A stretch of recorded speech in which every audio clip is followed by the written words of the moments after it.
त्याचबरोबर तुमचं एक आज सकाळी ट्विट आलेलं आहे, त्या ट्विटमधून नेमका अर्थ काय तुम्हाला बोलायचं आहे ते समजत नाही. काय तुम्ही सांगा ना, नाही सांगा ना.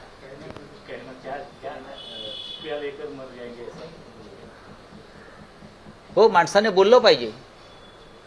मग शेवटच्या टप्प्यात 2 चमचे पाणी भरताना अरे अरे माझं हे बोलायचं राहून गेलं. ही राष्ट्रीय समस्या आहे.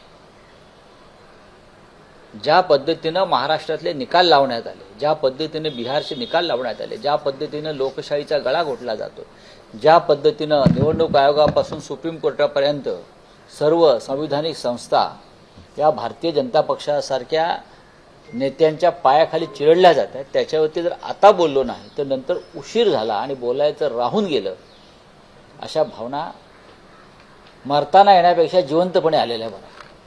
आमच्यासारखे लोक जिवंतपणे लढत आहेत, कारण आम्ही मुर्दे नाही आहोत. आणि जिवंत माणसं 5 वर्ष वाट बघत नाहीत. हा देश मुर्द्यांचा नाही, जिवंत माणसांचा देश आहे. महाराष्ट्र जिवंत माणसांचं राष्ट्र आहे. राऊतसाहेब, आपण म्हणाला की आज संध्याकाळी किंवा कदाचित उद्या ठाकरे बंधूंच्या युतीची अधिकृत घोषणा होऊ शकेल किंवा तसं एक चिन्ह आहे. युतीची घोषणा म्हणण्यापेक्षा जागा वाटपा संदर्भातली घोषणा युती झालेली आहे. युती झाली, पण त्यात असं म्हणता अशी माहिती मिळते, राज ठाकरेंचं असं मत आहे की जोपर्यंत जागा वाटप पूर्ण होत नाही तोपर्यंत युतीची अधिकृत घोषणा का काही करू नका. राजसाहेबांनी तुम्हाला अधिकृतपणे हे कळवलंय का? मला वाटतं नाही. राजसाहेबांनी असं काही केलेलं नाहीये. राजसाहेब आणि उद्धवसाहेब आम्ही सगळे एकमेकांच्या संवादामध्ये आहोत. आणि त्यांचं म्हणणं चुकीचं काय आहे? जर त्यांनी तशी भावना व्यक्त केली असेल ते चुकलं का? की जागा वाटप पूर्ण झाल्याशिवाय कुठली युती जाहीर होत नाही ना. मग शिंदेची आणि भाजपची युती काढली आहे जाहीर करण्याची. अजित पवार आणि भाजपमध्ये अद्याप युती का डिक्लेअर झाली नाही? आमच्यामध्ये ही सगळ्या प्रक्रिया पूर्ण झालेल्या आहेत, एवढंच मी सांगू शकतो. राऊतसाहेब, त्यात माहीम, शिवडी, विक्रोळी, भांडूप असे जे मराठी भाषिक बहुल तुमच्याकडे चुकीची माहिती आहे. त्यात जागा वाटप आम्ही दोन्ही पक्ष एकत्र आहोत आणि मनापासून एकत्र आहोत. जागा वाटपासंदर्भात कुठेही ताणतणाव, रस्सीखेच नाही.